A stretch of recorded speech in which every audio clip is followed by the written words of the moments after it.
Yeah, Eric, just this time last year, you were pretty well set with your combinations on who to play.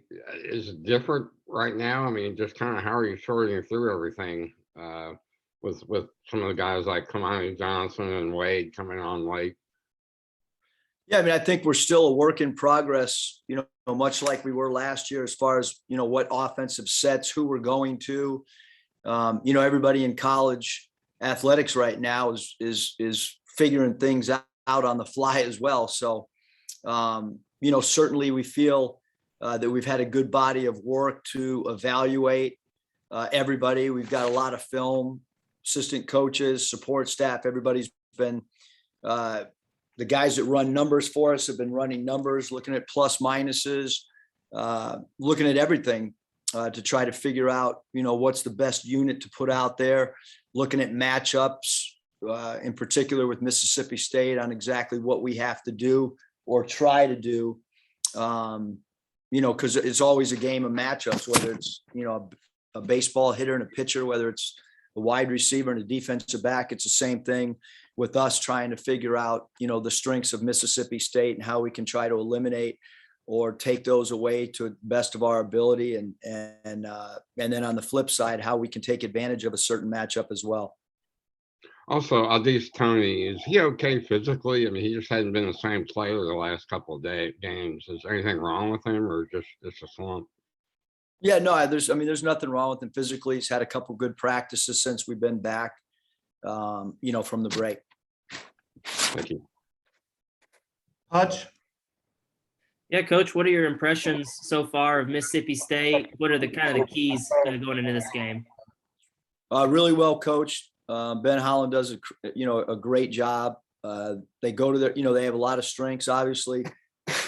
Number one, Molinar is one of the best guards in the league. He's very good in pick and roll. He's good in isolation situations. He's excellent in transition. Their off guard Moore is a left-hander who can shoot the ball, a transfer. Jeffrey's 13 at the small forward. He's got really good athleticism. He can make threes. Brooks, number 10, transfer from North Carolina, can play the 4 or the 5 for them. He's a really good pick and pop player. They do a good job of ducking in. Their big guys are very physical on the offensive glass. Even guys like Davis who come off the bench have an impact when they come in the game. And then they have, a guy like Matthews, number 4, who can play the power forward or the small forward. Is very athletic and jumps in passing lanes.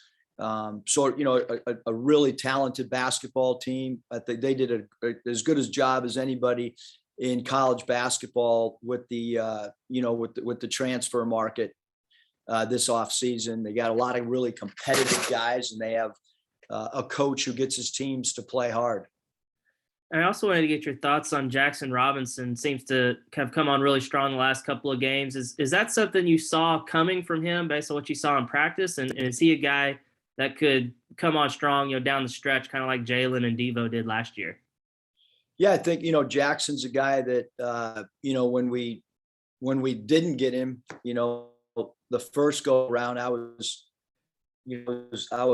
disappointed because I really liked Jackson, talking to him on the phone, really enjoyed his mom. He actually was on our campus, a few days before he committed. And then when we went back in the transfer market and he was available, he was a guy that we wanted because we saw a lot of upside. I think that his best basketball is way ahead of him. He's our youngest player on our team. And so he's a guy that,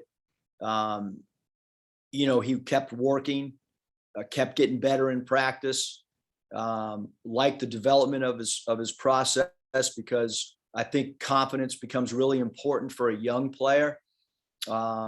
And his confidence wasn't affected early on by maybe playing when he didn't understand our offense or other guys that he was going to be playing with. So his development's been awesome. And now for our entire roster, you go into conference play. It doesn't matter what conference you are. You could be in the Mountain West or you could be in the SEC. Like, conference play is different. Games are close. Games are competitive. Talent level becomes much more even across the board on a nightly basis. So for all of our guys, you know, everybody's got to play a little bit better. We got to continue to evolve as a team. But certainly Jackson is playing with great confidence right now. And, you know, we're happy with this progress for sure. Curtis. Hey, Coach, did you feel like it was important or needed for the guys just to get a couple days off to refresh and recharge before the SEC season started? And then what have you seen from them in practice last couple days? Yeah, I mean, we've had really good practices, really focused practices. You know, I think that anytime that, you know, you can get away and recharge your battery, you know, whatever line of work you have, obviously, you know, for a college basketball player, you know, you got the smallest break of anybody on campuses across the country. You know, it's a short window, and when guys have to fly home, and it's a 3-day break, and there's travel both ways. But certainly for them to be with family and friends over the holiday is really important. But we've had really good practices. You know, and then we'll see if that carries over, you know, into the game against Mississippi State. And then you guys have had some good neutral site games with some nice crowds, but this will be your first true road test of the season. And then thinking back to the crowds being limited last year, it's been a while since you've been in that kind of environment. Is that something you guys have talked about the last couple of days, or done anything in particular to prepare for?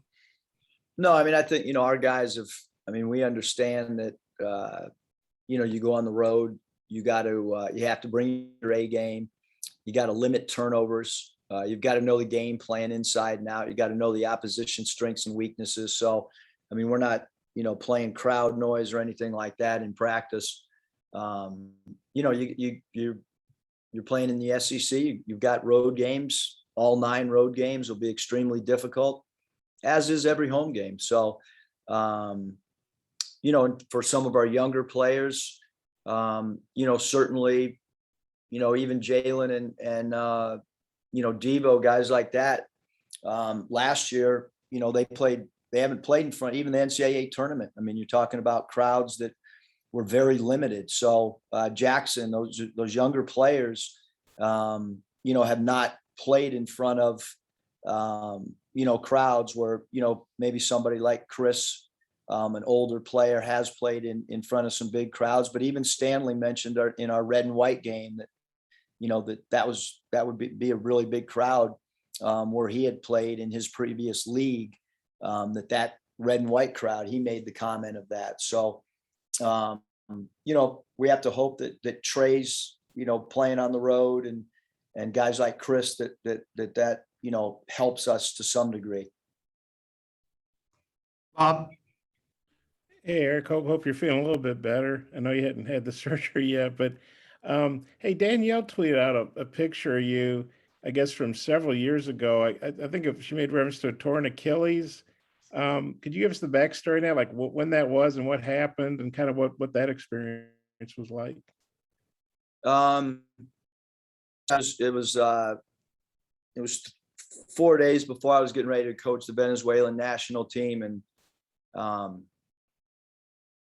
I took Michael to the 24-hour fitness and told him to go sign his name up on the wall of pickup ball. And you know, I told him, if you win, you stay. If you lose, you know, you got to sit out, and I'll pick you up in a couple hours.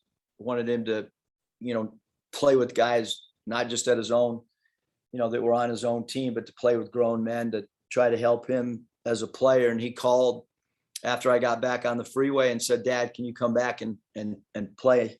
I signed your name up on the board." And so I came back. I had running shoes on, and you know, thought I was just going to get a sweat. It got competitive, and took a jab step, tore my Achilles.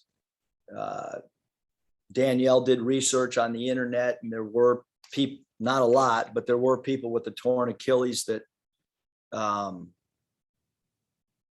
you know, let it rehab on its own.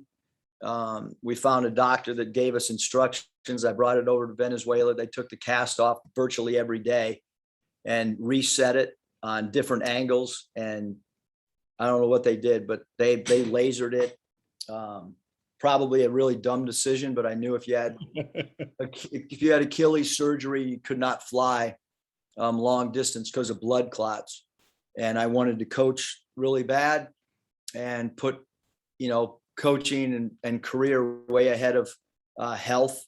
And obviously if you have an Achilles tear and it's completely torn, you let it heal on its own, it turns into like spaghetti in your Achilles instead of being attached properly. And now I have the torn rotator cuff, and it's hard to sleep, quite frankly.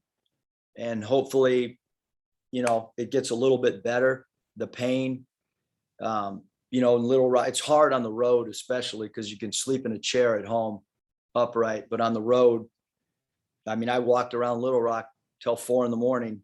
because I couldn't sleep.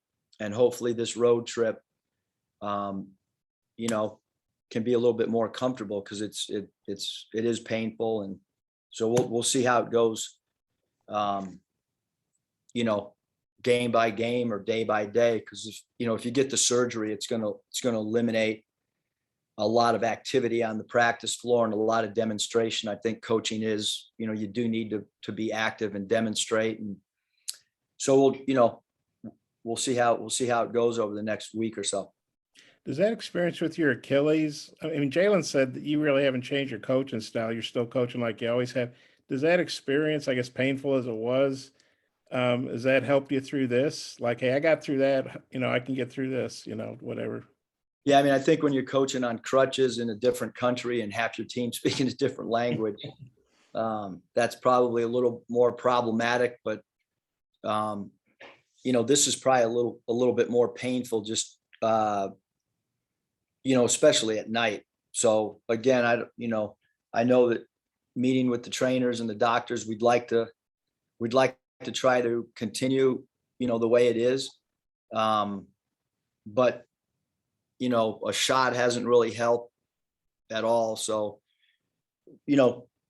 I guess, like I said, I'll see how this road trip goes and from a sleep, and then just kind of decide from there. So you took a cortisone shot or some kind of painkiller? Yeah, something. I think it was a steroid. Yeah. And then I know you said you were doing a closeout drill with Trey and he fell on you. Is that what happened? Yeah. Yep. I walked out and Trey was already into his closeout and landed on me. What did you know right away? Oh man, this is not good. Or was it later? It's like, man, my shoulder's killing me, or kind of what was it? No, it was pretty instant. I knew right away. I went over and told Matt, I can't lift my arm. I can move my arm now, up and down, and but yeah, when it happened, I couldn't lift it. I couldn't do anything with it.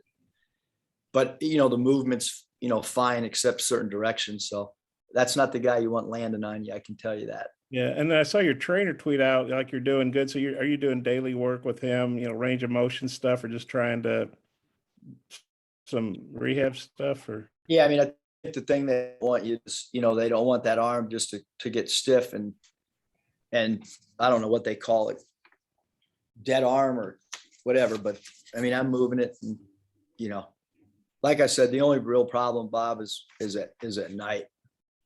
Yeah, well, you need to get the hotels to put a nice recliner in your room.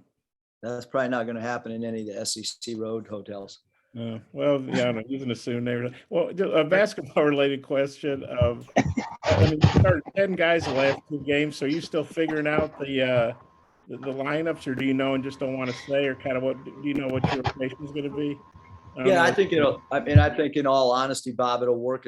Like especially this next game, it'll just kind of work its way out on our rotation. So, I think it's pretty much across the board. If you look at, I watch college games every night, and especially with the movement that goes on, and even, Mississippi State, they have a really talented player in Rocket Watts, and he's had, some injuries, and 35 Tulu Smith has, as well. And so when stuff like that happens, rotations are gonna vary, whether it's foul trouble or whatever. So, but yeah, we want to, until we're playing exactly the way that we want to play, which you never know in a season whether that's going to happen or not, or what point of the season that happens. So I think that, as coaches, you're trying to get better, you're trying to improve.